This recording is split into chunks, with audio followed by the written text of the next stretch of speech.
Hello students, today we are doing unit 4 of marketing management, that is buyer behavior. Buyer behavior के अंदर हम behavior की बात कर रहे हैं. किसके behavior? कंज्यूमर के behavior की, कि कंज्यूमर किस तरीके का behavior डिस्प्ले करता है जब भी वो कोई प्रोडक्ट या सर्विस परचेज करता है या कंज्यूम करता है, उसे हम कहते हैं बायर बिहेवियर. एक कंज्यूमर हमेशा सर्च करता है उन चीज़ों के लिए जिससे कि उसकी ज़रूरतें जो हैं वो पूरी हो सके, उसकी वांट्स सेटिस्फाई हो सके. इसीलिए जो ये प्रोसेस होता है अक्वायर करने का, कंज्यूम करने का, यूज़ करने का गुड्स एंड सर्विसेज को, एक कंज्यूमर जब खरीदता है, यूज़ करता है, तो ये जो सारा प्रोसेस होता है इसको हम कहते हैं बायर बिहेवियर. अब क्या क्या ऐसे फैक्टर्स होते हैं जो एक कंज्यूमर या बायर के बिहेवियर को इन्फ्लुएंस करते हैं? तो जो फैक्टर्स हैं वो 4 तरह के फैक्टर्स हैं: psychological factors, personal factors, social factors and cultural factor. Psychological factors क्या होते हैं? एक कंज्यूमर इन्फ्लुएंस होता है किसी भी प्रोडक्ट या सर्विस को खरीदने के लिए बहुत सारे साइकोलॉजिकल फैक्टर्स की वजह से, जैसे कि motivation, perception, attitude and belief. तो ये सारे साइकोलॉजिकल फैक्टर्स हैं जो कि कंज्यूमर को इन्फ्लुएंस करते हैं किसी प्रोडक्ट या सर्विस को खरीदने के लिए. सबसे पहले है साइकोलॉजिकल के अंदर मोटिवेशन. तो मोटिवेशन क्या होता है? ये एक ड्राइविंग फोर्स होता है इंडिविजुअल के अंदर, कि वो अंदर से उसको बोलता है कि कुछ चीज़ करो. ये एक ऐसा फोर्स होता है. तो ये जो फोर्स होता है इससे क्या होता है कि कंज्यूमर के अंदर एक टेंशन वाली स्टेट आ जाती है अनफुलफिल्ड नीड की वजह से. उसकी कोई ज़रूरत पूरी नहीं हो पाती, उसकी वजह से एक स्टेट ऑफ टेंशन बनती है. तो कंज्यूमर इंटरेस्टेड होता है कोई स्पेसिफिक प्रोडक्ट या सर्विस खरीदने के लिए इस फोर्स की वजह से, जिसे हम कहते हैं motivation. So a consumer may be interested to buy a specific product or service due to this driving force which is called motivation. इसके बाद है परसेप्शन. परसेप्शन रेफर करता है सीखना, किसी चीज़ के बारे में सीखना. कैसे सीखना? हम अपने सेंस के थ्रू, हमारे 5 सेंसेस हैं, आइज़, नोज़, ईयर, स्किन, टंग.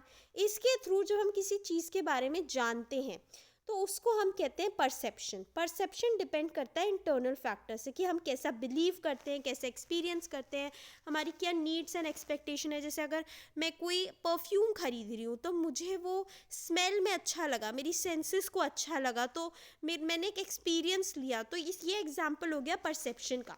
इसके बाद है लर्निंग. ये एक प्रोसेस है जिससे कि जो इंडिविजुअल का बिहेवियर है वो चेंज हो जाता है ऑब्जर्वेशन और एक्सपीरियंस के थ्रू.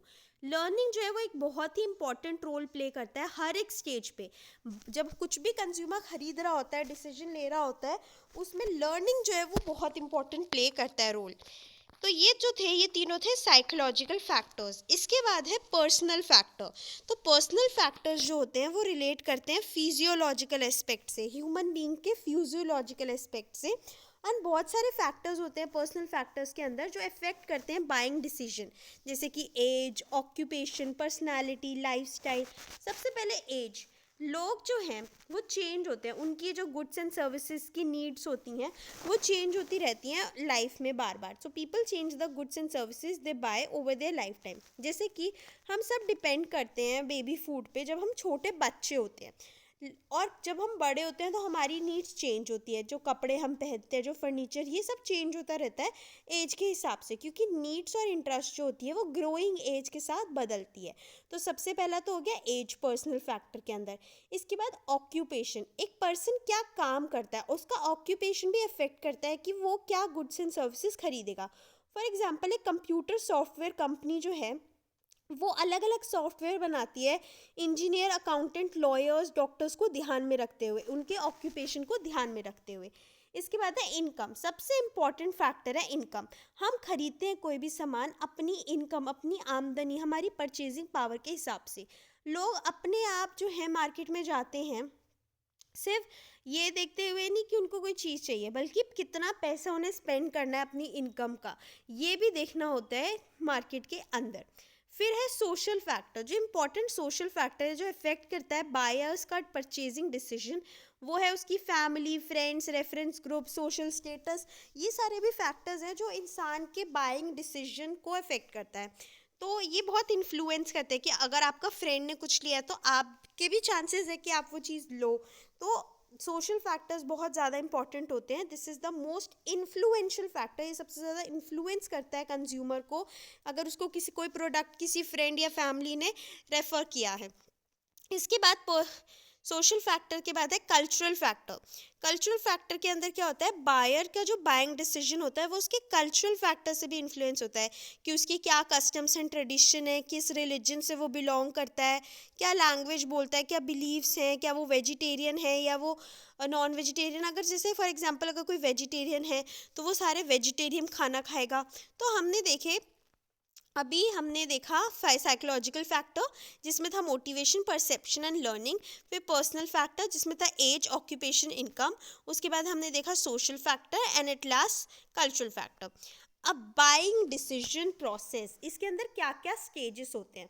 तो एक कंज्यूमर जो है वो 5 स्टेजेस से गुजरता है जब भी उसे कुछ खरीदने का डिसीजन लेना होता है। कुछ भी खरीदने के लिए 5 स्टेजेस होती हैं। सबसे पहले है प्रॉब्लम रिकॉग्निशन और नीड अराउजल। उसके बाद है इंफॉर्मेशन सर्च। उसके बाद है evaluation of alternative. Then fourth stage is actual purchase decision and last stage is post purchase behaviour. सबसे पहला स्टेप है जब डिसीजन लेना होता है कुछ भी खरीदने का, नीड अराउजल। जो फर्स्ट स्टेप होता है कंज्यूमर का बाइंग डिसीजन में, वो होता है कि उसके अंदर एक नीड जनरेट होना, ज़रूरत आना या फिर प्रॉब्लम रिकॉग्नाइज होना कि मुझे ये प्रॉब्लम है और ये रिसोर्स या ये गुड खरीद के, ये सर्विस लेके ये प्रॉब्लम मेरी सॉल्व हो जाएगी या ये नीड मेरी फुलफिल हो जाएगी। तो कंज्यूमर को फील होना चाहिए एक प्रोडक्ट या सर्विस के लिए कि वो मुझे चाहिए, कंज्यूम करना है। अगर वो चीज़, वो टेम्पटेशन नहीं होगी तो तब तक वो चीज़ वो नहीं खरीदने का सोचेगा। सो ही और she won't be tempted to buy unless he conceives a need. जब तक उसे ज़रूरत महसूस नहीं होगी तब तक वो नहीं खरीदने का सोचेंगे। इसके बाद है नीड अराउजल के बाद इंफॉर्मेशन सर्च। सेकंड स्टेज में एक कस्टमर जो होता है, कंज्यूमर जो होता है, वो उस प्रोडक्ट के बारे में सारी इंफॉर्मेशन इकट्ठा करने की कोशिश करता है एंड जो भी प्रोडक्ट या सर्विसेज उसे खरीदना है उसके बारे में इंफॉर्मेशन गैदर करना। वो अपना टाइम और एफर्ट स्पेंड करता है कि उसको उस प्रोडक्ट के बारे में इंफॉर्मेशन मिले। For example active information search में कंज्यूमर रीड करता है मैगजीन, फ्रेंड्स से सलाह लेता है और आसपास के रिटेल आउटलेट्स में जाता है ये देखने के लिए कि एक्चुअल ब्रांड कैसा है। तो जो amount of information research activity होती है उससे कंज्यूमर के खरीदने के चांसेस, हैबिचुअल बाइंग बिहेवियर बढ़ जाता है। और बढ़ने के बाद क्या होता है, वो सिचुएशन और कॉम्प्लेक्स हो जाती है। सो जो amount of information research activity increases as the consumer moves from habitual buying behaviour situation to a complex behaviour. तो ये जो सर्च एक्टिविटी है बढ़ती जाती है जैसे जैसे कंज्यूमर हैबिचुअल बाइंग बिहेवियर से कॉम्प्लेक्स बाइंग बिहेवियर की तरफ जाता है। अब कंज्यूमर ने इंफॉर्मेशन भी ले ली, उसके बाद क्या होता है, इवैल्यूएशन ऑफ ऑल्टरनेटिव्स। इस स्टेज में एक कंज्यूमर कोशिश करता है इवैल्यूएट करना अलग अलग ऑल्टरनेटिव प्रोडक्ट्स एंड सर्विसेज। वो कोशिश करता है कि वो कंपेयर करे डिफरेंट प्रोडक्ट्स को फाइनल डिसीजन लेने से पहले। ये सबसे कॉम्प्लेक्स स्टेज होता है बाइंग का। मार्केटर जो होता है उसे पता होना चाहिए ऑल्टरनेटिव इवैल्यूएशन के बारे में कि जिससे कि बायर जो है वो ब्रांड चॉइस पे सेट होगा। तो रिसर्च इस एरिया में करी जाती है कि इंडिकेट करती है कि बायर्स अलग अलग इवैल्यूएशन क्राइटेरिया यूज़ करते हैं अलग अलग प्रोडक्ट्स एंड सर्विसेज को चूज़ करने के लिए। तो मार्केटिंग मैनेजर्स को और मार्केटर्स को भी ये चीज़ पता होनी चाहिए। इसके बाद नेक्स्ट स्टेज है एक्चुअल परचेज डिसीजन। इवैल्यूएट करने के बाद ऑल्टरनेटिव्स को अब फाइनली कंज्यूमर डिसीजन लेता है कोई पर्टिकुलर प्रोडक्ट या सर्विस खरीदने के लिए। अब क्या होता है, वो एक्चुअल परचेज डिसीजन लेता है सबसे प्रेफर्ड ब्रांड का।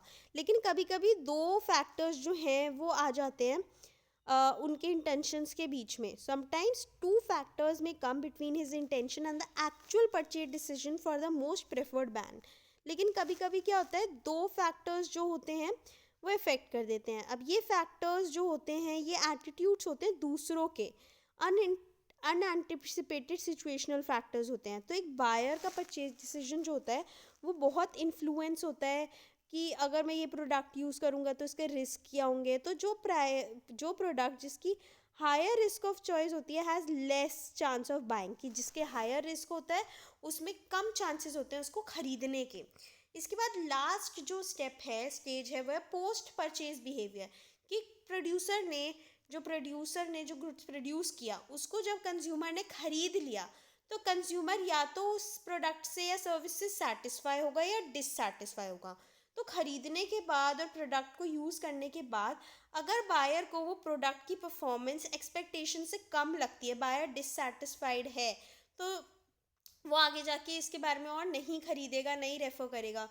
ये जो फीलिंग है सेटिस्फैक्शन और डिससेटिस्फैक्शन की, ये फ्यूचर परचेज डिसीजंस को अफेक्ट करते हैं। तो इसके अंदर हमने देखा कि बाइंग डिसीजन के 5 स्टेप्स हैं। सबसे पहले तो एक नीड जनरेट होना कि मुझे कोई चीज़ चाहिए, फिर उसके बारे में इंफॉर्मेशन कलेक्ट करना, फिर ऑल्टरनेटिव्स के बारे में जानना, फिर एक्चुअली खरीदने का डिसीजन बनाना, और उसके बाद खरीदने के बाद जब प्रोडक्ट को यूज़ करना तो उस हिसाब से अपना एक कंक्लूजन बनाना। ये 5 स्टेप्स होते हैं। अब हम कुछ की टर्म्स समझ लेते हैं। सबसे पहले है डिपोजिशन फेज। डिपोजिशन फेज क्या होता है? ये रेफर करता है कि बायर्स क्या करते हैं प्रोडक्ट के साथ जब वो एक बार उसको यूज़ कर लेते हैं पूरा।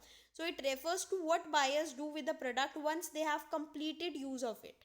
उसके बाद है ईगो। अब फ्रूडियन थ्योरी है जो कि एक पर्सनालिटी, ह्यूमन बींग्स के बिहेवियर की थ्योरी है। उसके अंदर जो पार्ट है पर्सनालिटी का जो सर्व करता है इंडिविजुअल कॉन्शियस कंट्रोल को, उसे हम कहते हैं ईगो।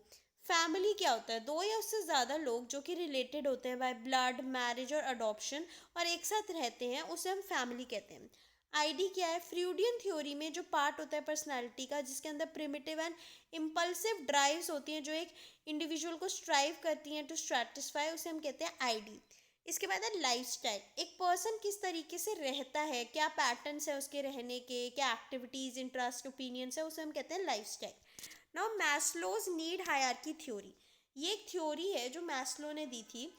ये थ्योरी है मोटिवेशन की, जो कि इंसान को, एक इंडिविजुअल को फोर्स करती है कि वो सेटिस्फाई करे अपनी नीड एक हायरार्कियल स्ट्रक्चर में, कि इंसान की जब इस लेवल की नीड पूरी होगी तभी वो ऊपर जाएगा। तो सबसे पहले होता है फिजियोलॉजिकल नीड्स, फिर ऊपर जाके सेफ्टी नीड्स, फिर सोशल नीड, ईगोइस्टिक नीड और फाइनली सेल्फ एक्चुअलाइजेशन नीड। तो ये पूरा ग्रिड है, पूरा आप समझ सकते हो हायरार्की में होता है। सबसे पहले फिजियोलॉजिकल नीड्स जिसमें आ जाता है food, water, air, shelter, sex. फिर उसके बाद आता है सेफ्टी नीड्स जिसमें आ जाता है प्रोटेक्शन, सिक्योरिटी, ऑर्डर, स्टेबिलिटी। फिर उससे ऊपर आ जाते हैं हमारे सोशल नीड्स जैसे अफेक्शन, फ्रेंडशिप, बिलोंगिंग। उसके बाद आते हैं एस्टीम नीड्स जिसमें आ गया Prestige, status, self respect. And at last सबसे ऊपर जो हाईएस्ट नीड होती है वो है सेल्फ एक्चुअलाइजेशन नीड, जिसके अंदर होती है सेल्फ फुलफिलमेंट। ऑर्गेनाइजेशनल कंज्यूमर क्या होता है? ऑर्गेनाइजर कंज्यूमर होता है जो कि खरीदता है goods and services organisational use के लिए।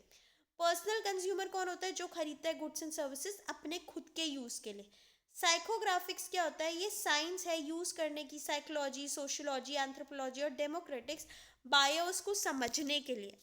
रेफरेंस ग्रुप, एक ग्रुप या पर्सन जो कि कंपैरिजन कर पाते हैं, रेफर कर पाते हैं एक इंडिविजुअल को एटीट्यूड्स, बिहेवियर, वैल्यूज बनाने के लिए, फॉर्म करने के लिए। व्हाट इज सब culture? Smaller groups with in a culture. एक कल्चर के अंदर ही जो स्मॉलर ग्रुप्स होते हैं जिनके similar belief, value, norms, behaviour होते हैं, जो उन्हें दूसरे लार्जर कल्चरल मेन स्ट्रीम से अलग बनाते हैं। Then super ego. Freudian theory में ही जो पार्ट होता है पर्सनालिटी का जो रिफ्लेक्ट करता है सोसाइटी के मॉरल और एथिकल कोड ऑफ कंडक्ट को। अब है model of buyer behaviour. Buyer behaviour के मॉडल के अंदर हम ये चार्ट देखते हैं। सबसे पहले आ जाता है marketing and other stimuli. Marketing में 4 पीज हैं: product, price, place, promotion. And stimuli में होगा economic, technological, political and control. फिर ये है बायर्स ब्लैक बॉक्स जिसमें बायर के कैरेक्टरिस्टिक्स और बायर डिसीजन प्रोसेस है। फिर है बायर का रिस्पॉन्स क्या होता है: product choice, brand choice, dealer choice, purchase timing, purchase amount. इसके अलावा 3S फॉर कंज्यूमर्स जो मार्केटिंग डिपार्टमेंट को पता होने चाहिए। 3S कंज्यूमर्स के पहला S है सेंसिंग द कंज्यूमर, कंज्यूमर को सेंस करना, जानना। फिर है सर्विंग द कंज्यूमर, सर्व करना। एंड एट लास्ट है सेटिस्फाइंग द कंज्यूमर। तो ये थी हमारी यूनिट 4 जिसके अंदर हमने समझा बायर्स बिहेवियर की। एक जो बायर होता है उसके पर्सपेक्टिव को हमने समझा। आई होप आपको ये वीडियो अच्छी लगी। Then do give it a thumbs up, subscribe to my channel for more such videos. Thank you for watching.